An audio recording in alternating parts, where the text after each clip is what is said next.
Hi, 4th grade. This is Mrs. Sharp. Today we're going to be doing Unit 3, Lesson 5, Relate 3 Methods.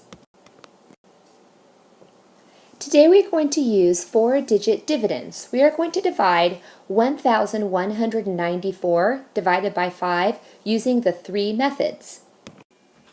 The first section that we're going to look at is the place value sections method.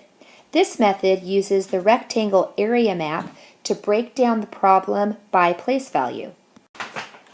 Now we're going to look at the expanded notation method.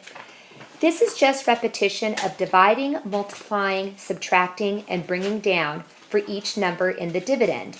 Using expanded notation in long division shows place value and helps us remember what the numbers represent. We use the zeros in the expanded notation method. In the digit-by-digit method or shortcut method, we are still dividing, multiplying, subtracting, and bringing down.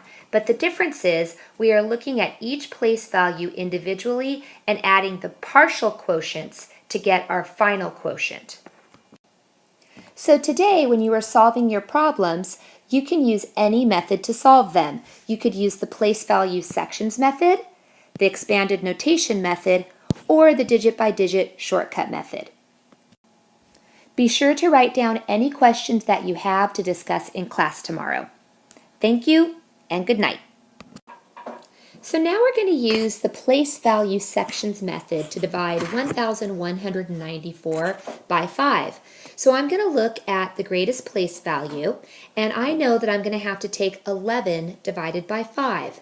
So I know that 2 times 5 would be the closest. So 2 times 5 equals 10.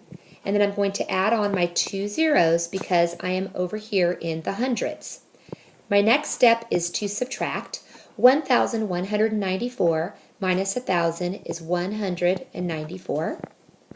I'm going to take that and I'm going to move it into the next box, the next place value. Now I'm going to take 5 and I'm going to say, how many times could 5 go into 19? Well, the closest would be 3 times. So I'm now going to multiply. 3 times 5 is 15 and add a 0 here for the tens. I'm going to subtract and I'm going to say 194 minus 50 is 44. Now once again I'm going to move that number into the next box and I'm going to say, how many times could 5 go into 44? Well, 5 could go into 44 8 times. So I'm going to multiply 8 times 5, which is 40, then subtract, and 4 is left over. So 4 is my remainder. So I'm going to add those numbers up, 200 plus 30 plus 8.